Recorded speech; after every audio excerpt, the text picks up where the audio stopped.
1964, Martin Luther King Jr. sat down for an interview with Pulitzer Prize-winning poet and novelist Robert Penn Warren, who was doing research for his book, Who Speaks for the Negro?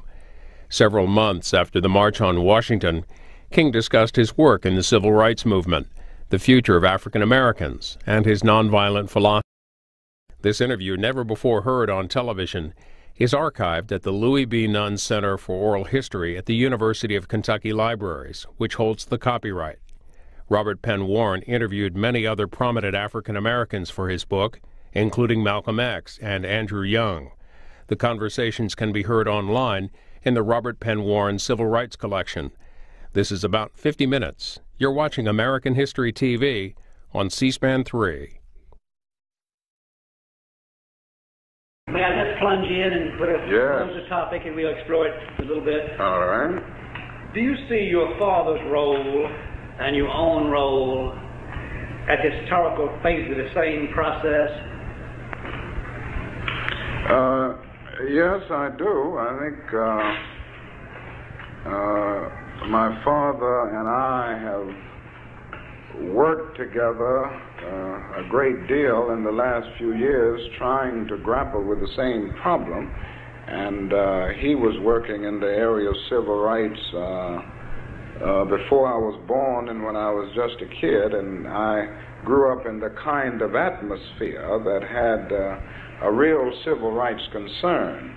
And I do think it's the same problem that we are grappling with. It's the same historical process, and if this is what you mean, I think so.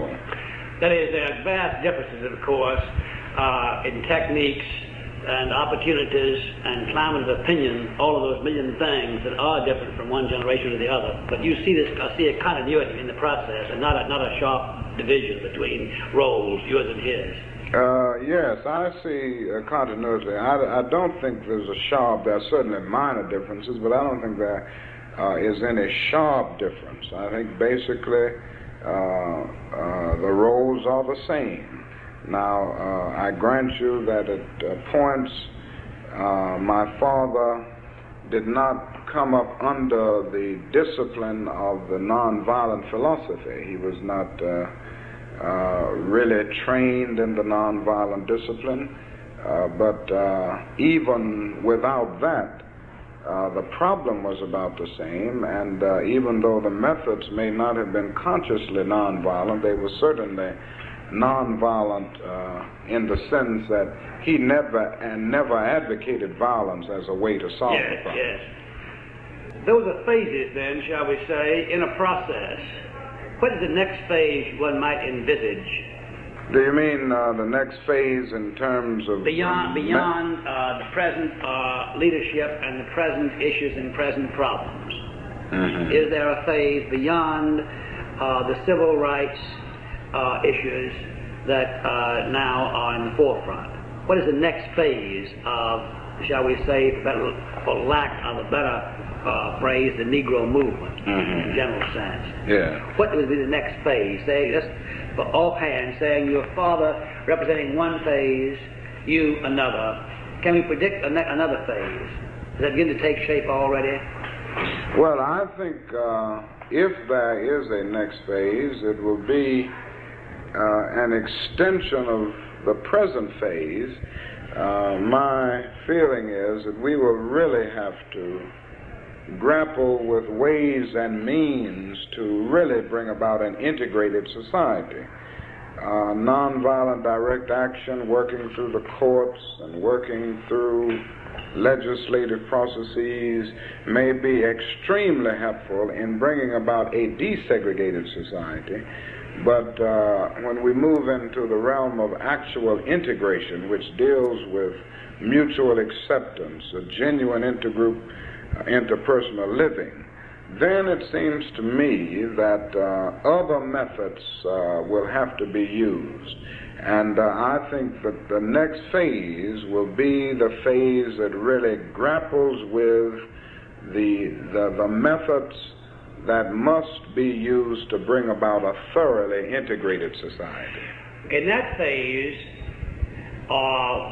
we can certainly see quite clearly responsibilities that belong to the white man and obligations. Mm-hmm. Now, what problems, responsibilities, and obligations would you say the Negro would have in this relationship, in this third phase? Well, I would think this would be the phase, the responsibilities of the Negro in this phase would be in the area of what Mahatma Gandhi used to refer to as constructive work, his constructive program, which is a program whereby the individuals work desperately to improve their own conditions and their own standards.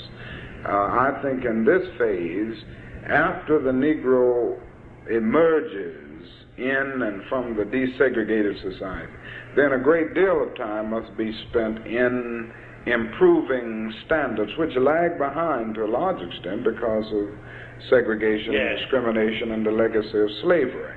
But it seems to me that the Negro will have to engage in a sort of Operation Bootstraps in order to lift these standards. And I think by raising these lagging standards, it will make it much more, I would say much less difficult for him to move on into the integrated society. Have you followed the controversy between Irving Howe and Ralph Ellison in Dissent and the New Leader? No, I haven't. To fall into it deals with this question of, say, a man like Ralph, who is outside of the picket lines, mm-hmm. being called up short by a white liberal and saying, you don't belong as an art writer, you ought to be carrying on protest. Ralph's reply was, in short, you, Irving Howe, are another kind of Bilbo. You ought to put me in my place that you have picked out for me and not let me be the kind of writer I want to be. Mm-hmm. Mm-hmm. That's already, then, I'm asking, an aspect of the third phase, which is now... Yes, I think so. I think that one has to recognize that this... Could you... I've forgotten where... Well, I'll put another question to it. I think we've come to a point of pause there. 2 weeks ago, a prominent newspaper man said to me, a Southerner by birth, thank God for Dr. King. So he's our only hope.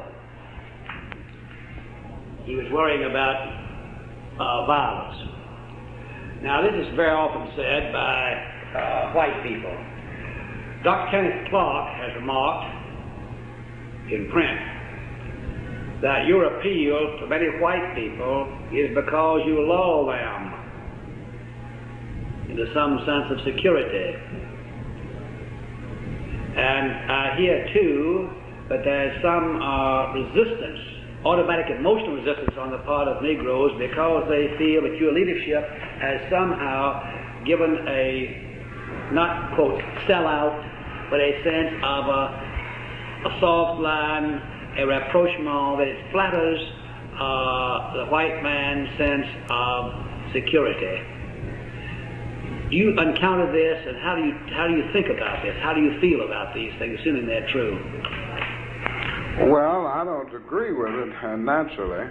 I think first one must understand what I'm talking about and what I'm trying to do when I say love, and that the love ethic must be at the center of this struggle. I'm certainly not talking about an affectionate emotion. I'm not talking about what the Greek language would refer to as eros or phileo. I'm talking about something much deeper, and I think there's a misunderstanding. But how can this misunderstanding be cleared up? I know your writings, and I've heard you speak, and that. But the misunderstanding somehow remains among a large segment of Negroes and among a large segment of whites.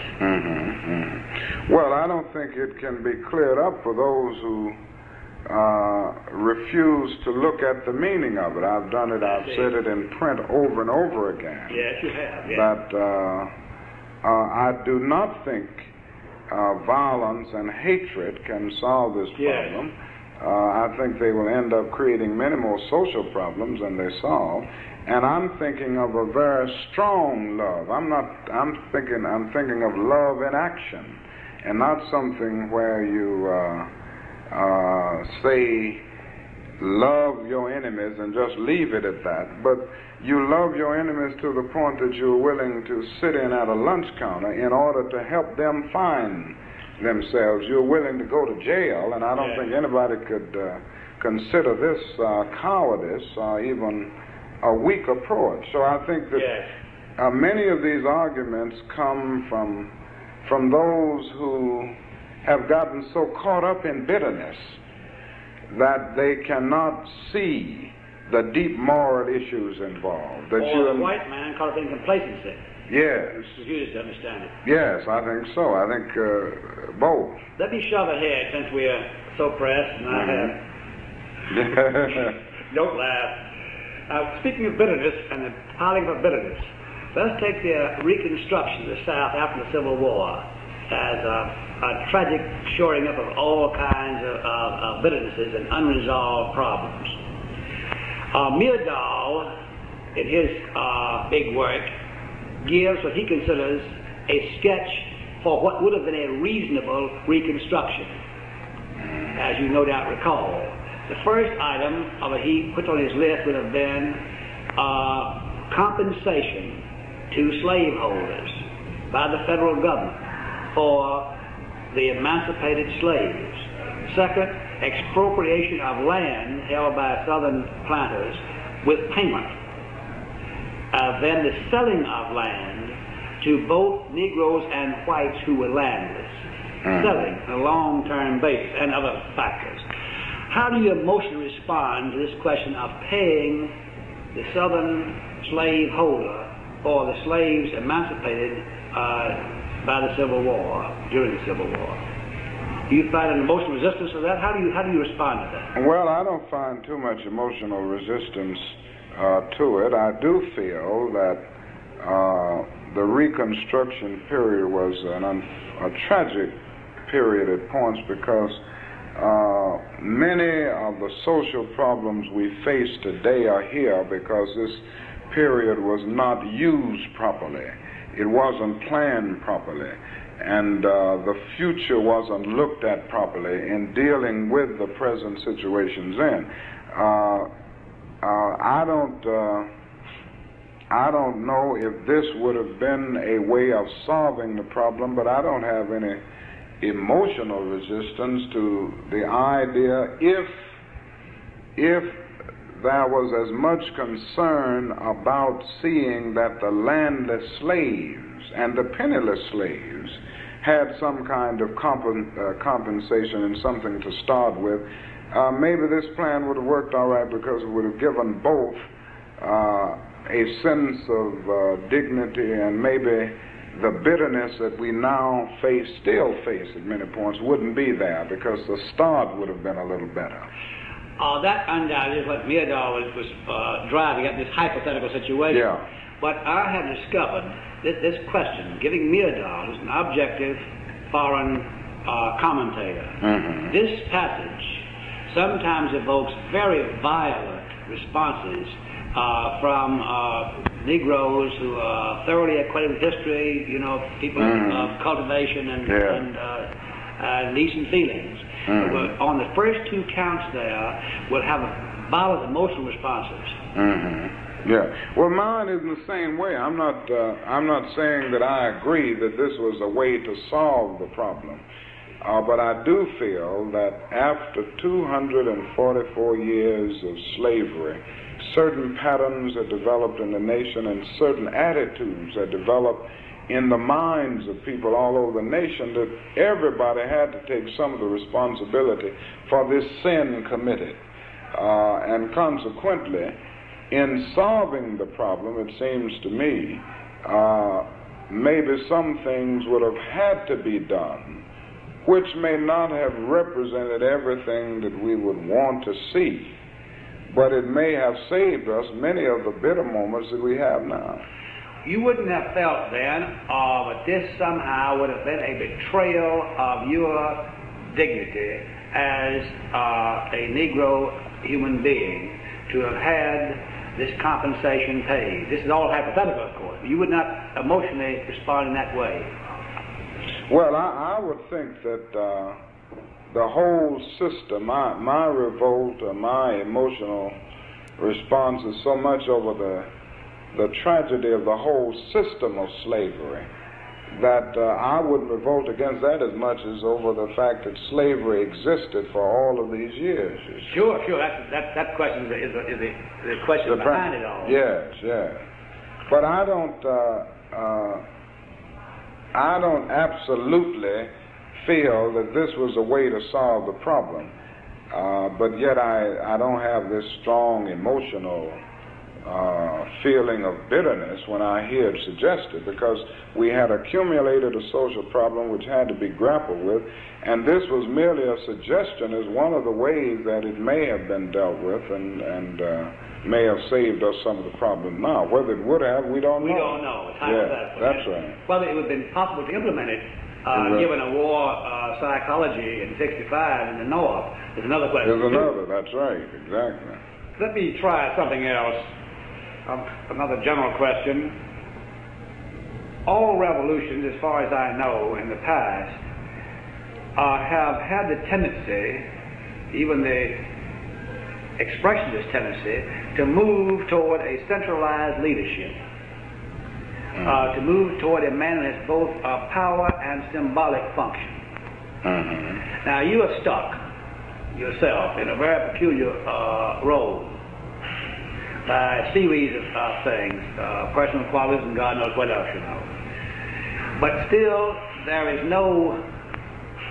this revolution, if we call it one, is not following that pattern, though we see the tendency to focus on single leadership. Can a revolution survive without this symbolic focus, even if without a literal focus on the single leadership? I think so. You know the question. I mean, I'm not thinking it well, but you get what I'm driving at. Yes, I think I do. I think a revolution can survive without this single centralized leadership. But I do think there must be centralized leadership in the sense that, say, in our struggle, all of the leaders coordinate their efforts, cooperate, and at least evince a degree of unity. Now, I think if all of the major leaders in this struggle were at war with each other, then I think it would be very difficult to make this social revolution the kind of powerful revolution that it's proved to be. But the fact is that we have had, on the whole, a unified leadership, although it hadn't been just one person. And I think there can be a collective leadership. Maybe some symbolize the struggle a little more than others, but I think it's absolutely necessary for the leadership to be united in order to make the revolution effective. There's a problem that many people now talk about from now on as more and more activity occurs in the big centers like Harlem and Detroit and Chicago. Desperate wondering as to whether any leadership now visible or imaginable can control the random explosion. It might come from anything. The random violence. Yeah. Well, it's being stored up, as we know it's stored up.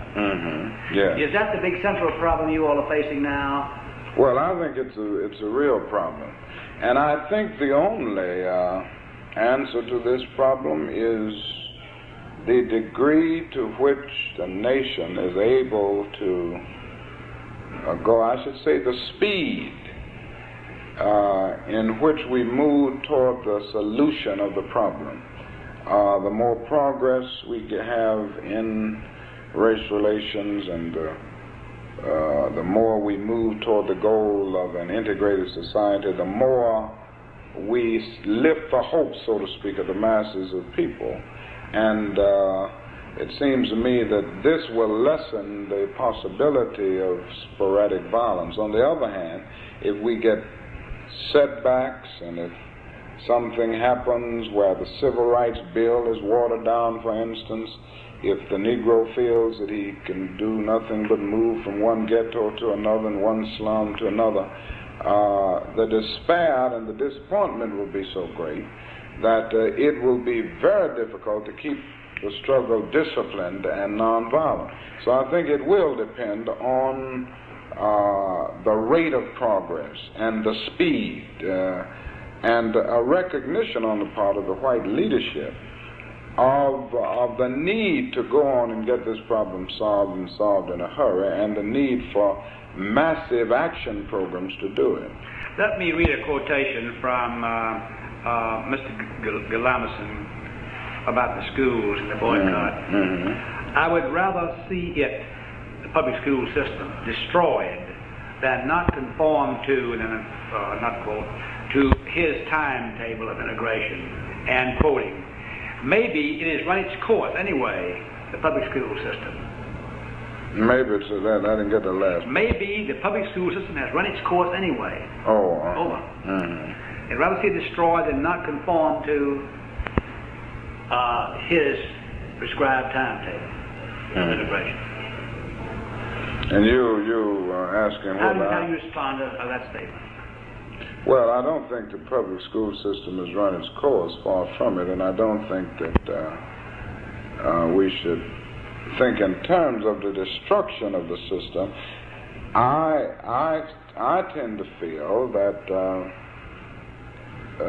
we can rectify the system by constantly bringing this issue to the forefront of the conscience of the nation or of our communities.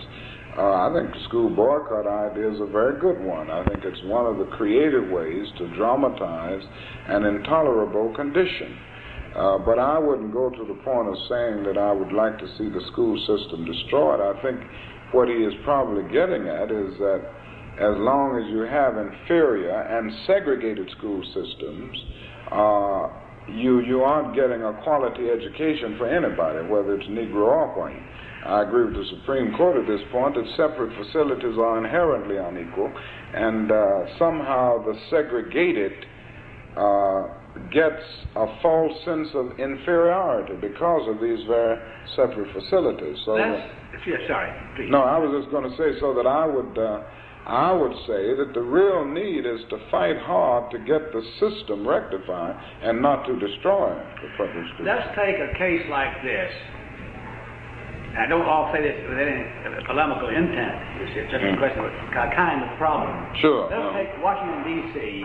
or New York City, if things go as they're now going, with a concentration of Negro population in the cities, and almost a vast majority of public school students then being Negroes.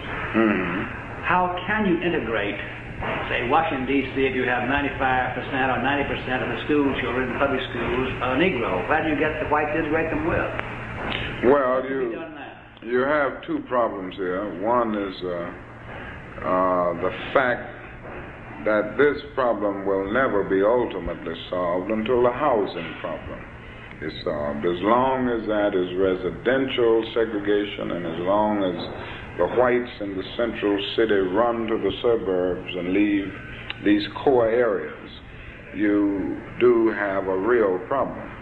Now, the only way that it can be dealt with in the transition, while we are trying to solve the problem of housing discrimination through various means, is to transfer students from one district to another, the busing system. Suppose they don't have it. Suppose Washington, D.C. as a total unit has only, say, 85% of its Negro students in the up to the 8th grade or the 12th grade or whatever it would be.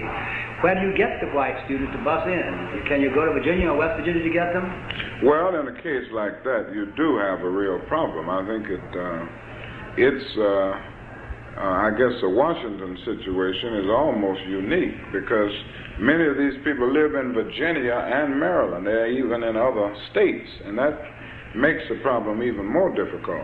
What about New York, the way it's moving? The problem is becoming that way in New York. Yeah, but on the whole, people are still in New York City. I mean, sometimes they're in, say, Westchester County. They may be in the Queens, some area of the Queens, but still, I could see it working a little better. A little better. In a situation like that. But the problem is, we're dealing with as a principle, we can conceive of situations where it's insoluble transfer. Yeah, well, I agree with you. I agree that the problem will not be ultimately solved. There are these insoluble situations where we have to see that problem solved in the run of history when we get housing integration on a broad level. And I think that this is an area where we must work as hard, to solve the problem of residential segregation as we do to integrate the schools. However, wherever schools can be integrated through the busing method, and where it won't be just a terrible inconvenience, I think it ought to be done, because I think the inconveniences of a segregated education are much greater than the inconveniences of busing students so that they can get an integrated quality education. Now, you were referring to white and Negro students both in this matter of inconvenience. Both are being shortchanged, as it were.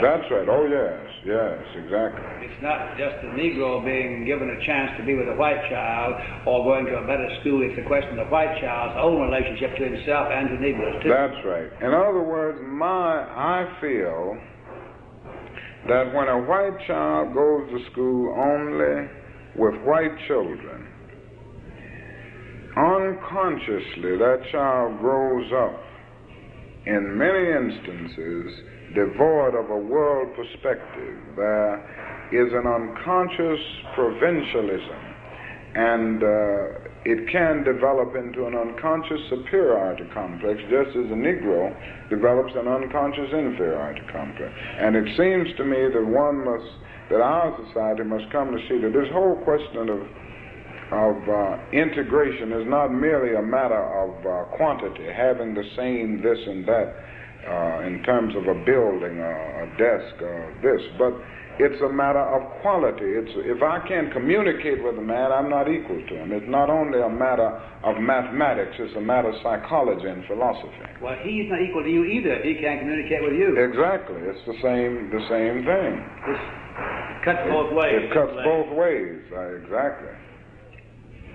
Let me ask a question that lies behind part of this, I think.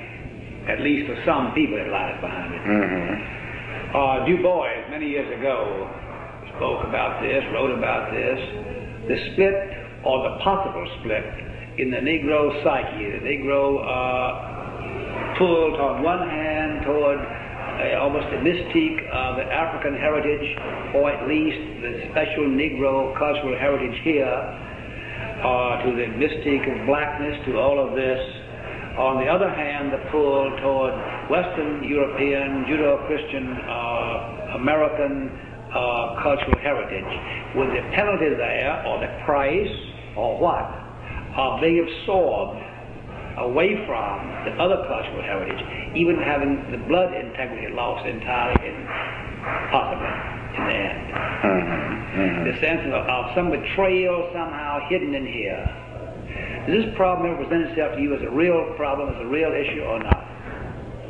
Well, it's a real issue, and I think it has made for a good deal of frustration in the Negro community, and people have tried to solve it through various methods.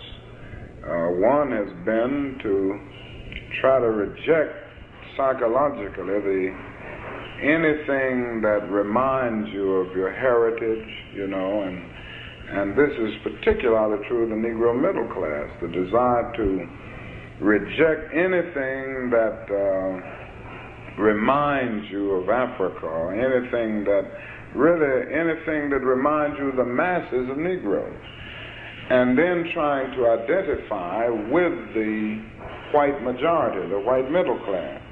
And so often what happens is that this individual finds himself caught out in the middle with no cultural roots because he's rejected by so many of the white middle class, and he's out here right in the middle with no cultural roots, and he ends up, as E. Franklin Frazier says in a book, unconsciously hating himself, and he tries to compensate for this through conspicuous consumption.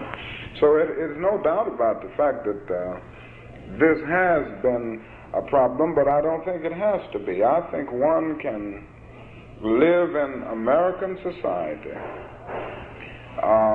with a certain cultural heritage, whether it's an African heritage or other European or what have you, and still absorb a great deal of this culture. There's always cultural assimilation. This is not an unusual thing. It's a very natural thing, and I think that we've got to come to see this. The Negro is an American.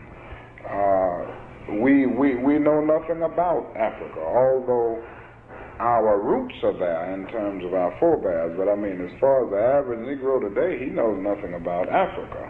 And I think he's got to face the fact that he is an American, his culture is basically American, and one becomes adjusted to this when he realizes what he is. He's got to know what he is. Our destiny is tied up with the destiny of America. Some anthropologists and sociologists say that the American Negro is more like the old American, the old New England, or the old Southern, like any other kind of American. Mm-hmm. Does this make sense to you? I think so. I think they're probably quite correct. Did you read Faulkner's Intruder in the Dust, that novel, 15 years ago? No, I didn't. I know of the novel very well, but I didn't read it. He has a passage there where he talks of somehow, and in a very cryptic way, of a homogeneity in the South involving both the Southern white man and the Southern Negro, as having some homogeneity against, some rapport against an outside order of society. I'm not sure I understand what he means. Well, nobody's quite sure what it means. But that somehow, let's approach the question another way. A young lady at Howard, who's a very brilliant girl, and stands high in the law school, and has been on all picket lines and jails too. She can do other things. Said to me a few months ago, she had great hope for a settlement in the South because of a common history between the white man and the Negro. As she said, being on the land over this period of time has given some human recognition, even at pistol point. The possibility of a rapprochement and understanding in the end. She said, I'm frightened by Harlem or Detroit. I don't see the possibility of the human communication. She was raised on a farm in Virginia, she says. She doesn't say, sure. Now, she's not, in a sense, soft, you see, in a line. She's been in jail, you see. Does this make any sense? Well, I think that this may be some truth here. I feel, for instance, that in the South, you have a sort of contact between Negroes and whites, an individual contact that you don't have in the North, for instance.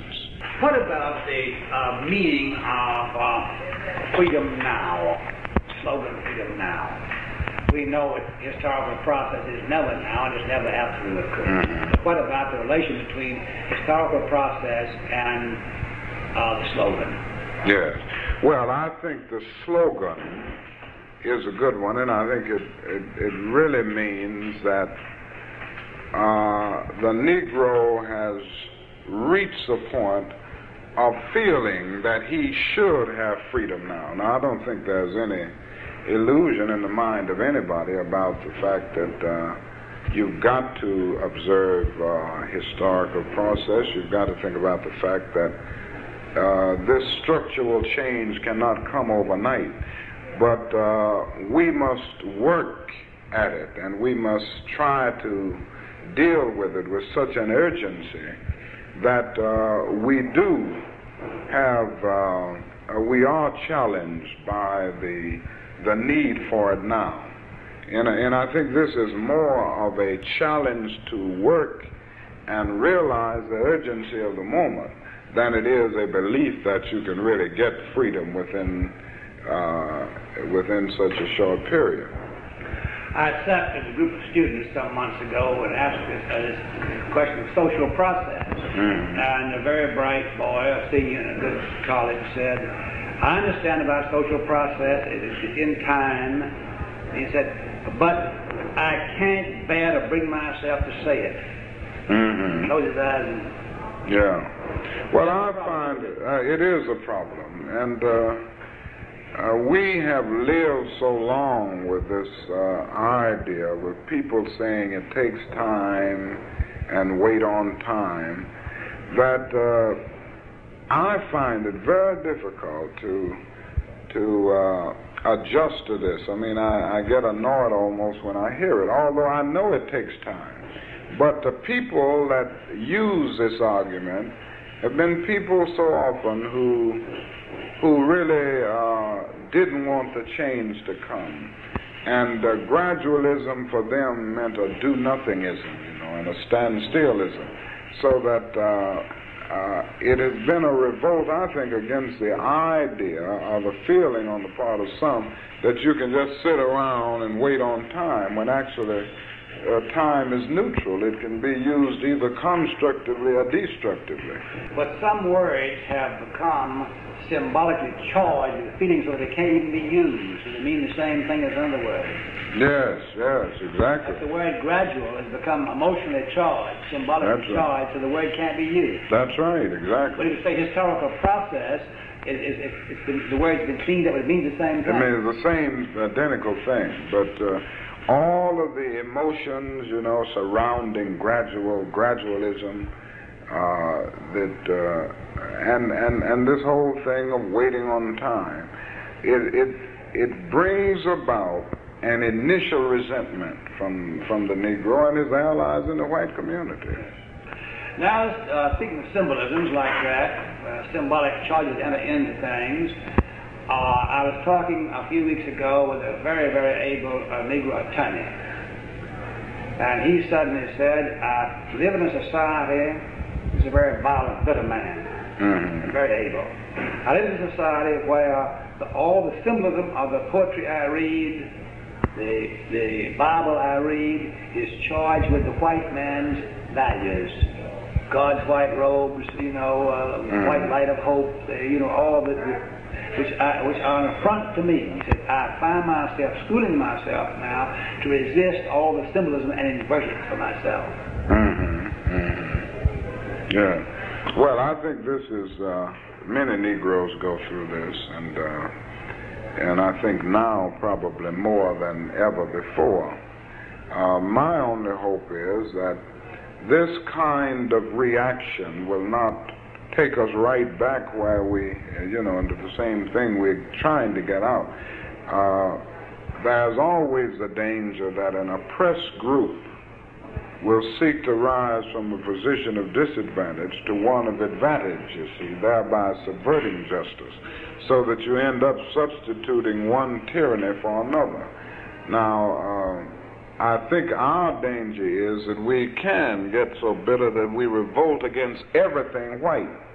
And this becomes a very dangerous thing, because it can lead to the kind of philosophy that you get in the black nationalist movements, and the kind of philosophy that ends up preaching black supremacy as a way of counteracting white supremacy. And I just think this would be bad for our total society. But I can well understand the kind of impatience and the psychological conditions that lead to this kind of reaction. Yeah. There's a special thing about this revolution that makes it unlike, as far as I can tell, any other. All previous revolutions have aimed at the liquidation of a class or regime. Yes. This one does not aim at the liquidation of a class or regime. That's right. It's something else. It's a revolution. How would you define that aim, then? Well, I would say that this is a revolution to get in. It's very interesting. I think you're quite right that most revolutions, almost all revolutions, have been centered on destroying something, you see, and that's been the center. When in this revolution, the whole quest is for the Negro to get into the mainstream of American life. It's a revolution calling upon the nation to live up to what is already there in an idealistic sense. I mean, in all of its creeds and all of its basic affirmations, but it's never lived up to it. So I think this is the difference. It is a revolution of rising expectations, and it is a revolution not to liquidate the structure of America, but a revolution to get into the mainstream of American life. A revolution to liquidate an idea, is that it? That's right, to liquidate an idea which is out of harmony with the basic idea of the nation. It's a new kind of revolution? Yes, it's a revolution. It is a new kind of revolution. Now let me say it, and you can say correct or revise. Yeah, I'll get it. I got it. Yeah. Correct or revise this. The problem may be, is this your problem, and people like yourself, to define this revolution in the new terms, to contain the element of hate and liquidation and exploit the element of hope. All of those are based on hope and hate together, They're the dynamics of revolutionary change. The strange thing, you want to drive one horse, not two. That's you want to kill one of the horses. Yes, yeah. And you were saying, that hate's a great dynamic in a revolution. Yes, yeah. But what you're saying is that in this revolution you don't have this. You have it psychologically, sure. Yeah. As human. Yeah. The hate element is there. But it's a question of containing that or converting it to something else. Yes. Because there's no legitimate object for it. It can't end in liquidation. Yes, yes. Well, I think you're quite right, and I think that this is a part of the job of the leadership in this revolution, to keep that hope alive, and yet keep this kind of, I guess the word hate here, the best way I would call it is to keep the best way to put it is to keep the kind of righteous indignation alive, or the kind of healthy discontent alive that will keep the revolution moving on. Without the personal focus. Without the personal, yes, I think that's right. That's right. Let me ask you one more question. How did you interpret the assaults on you in Harlem? You mean the two, the stabbing and the stabbing and the throwing of things. These two experiences must have been ghastly shocking, of course, to anybody. But there's a special extra shock in your case. Yes, yes.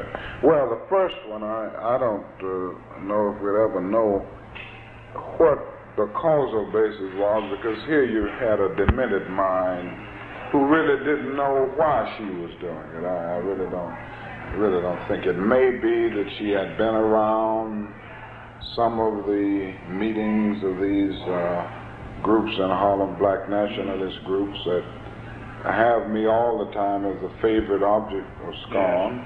And hearing this over and over again, she may have responded to it when I came to Harlem.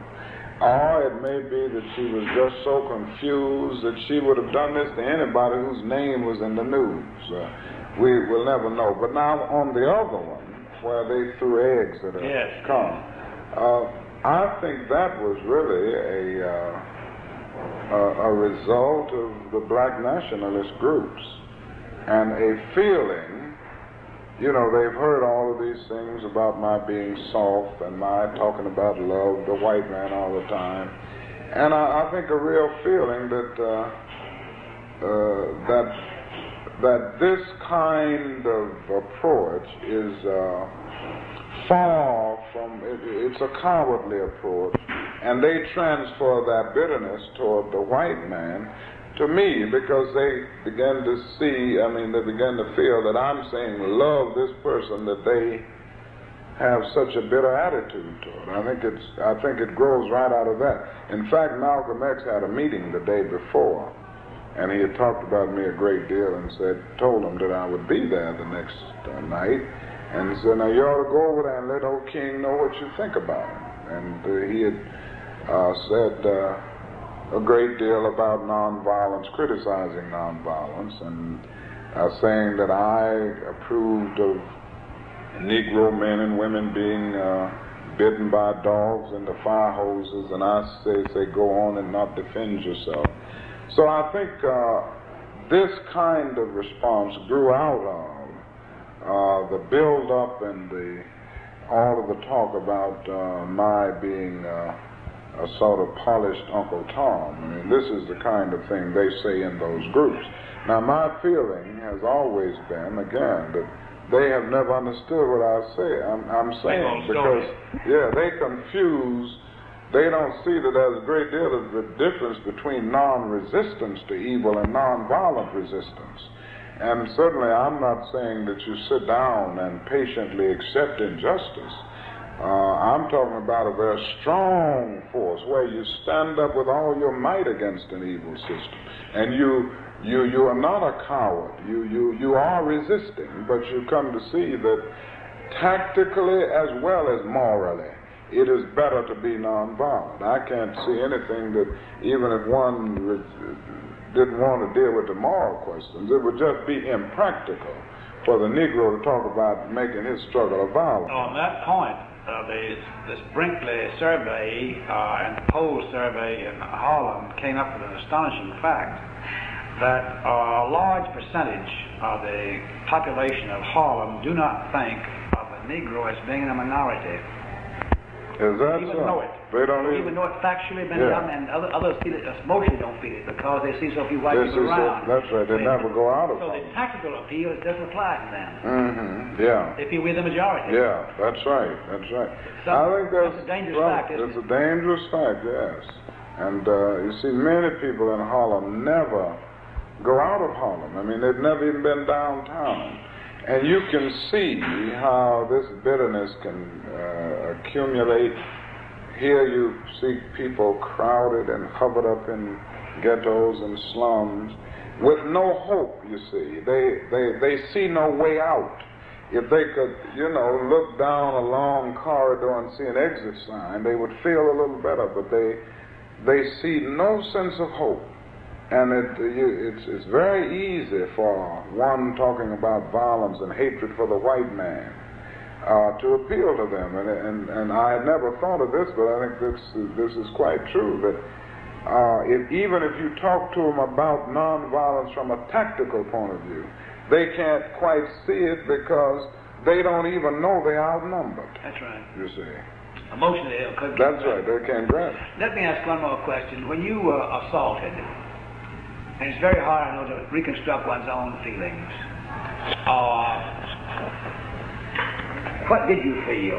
What was your first actual reactions at the moment of say the eggs and so forth? Say that not the mad woman, but the other. Can you reconstruct that?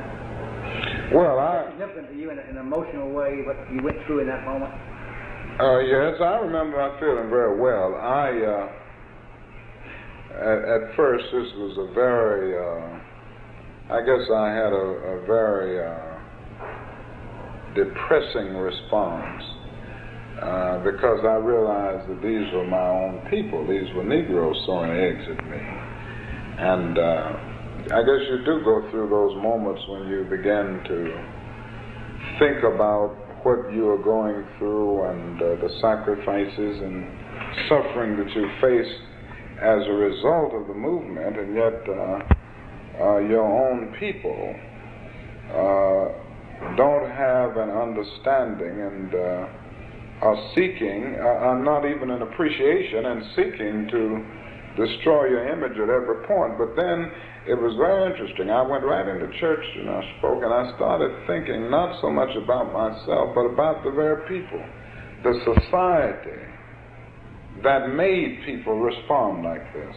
It was so interesting how I was able very quickly to get my mind off of myself and feeling sorry for myself and feeling rejected. And I started including them into the orbit of my thinking that it's not enough to condemn them for doing this, engaging in this act, but what about the society, and what about the conditions that are still alive which made people act like this? And I got up and spoke and mentioned this, and the people were almost, I told them about the experience because many of them in the church didn't know about it, and I got up and told them, and they didn't quite know how to respond when I said, I told them what happened. I said, but you know, the thing that concerns me is not so much the young men. I feel sorry for them. I'm concerned about the fact that maybe all of us have contributed to this by not working harder to get rid of the conditions, the poverty, the social isolation, and all of the conditions that cause individuals to respond like this. I've attended some of your meetings. I was in Bridgeport 2 weeks ago. Oh, you were? Yes, and I was struck by one fact. It was a total middle-class audience, wasn't it? Yeah, I think it was. By and large, yes. By and large, that. Mm-hmm. Now, you have, I've never seen you except in that context. I've never seen you in a situation where you're dealing with a mass audience, you see, the uneducated and the poorly educated and the poor. I should like to see that sometime. Oh, yes, yeah. Well, I have to do it a great deal. I know you do. Yeah. Even in going sometime when we're in a city having a direct action program, I will go in the pool rooms and many of the taverns and just have a session there where I speak to groups. I know that's true. A friend of mine have been with you. I've seen you do it.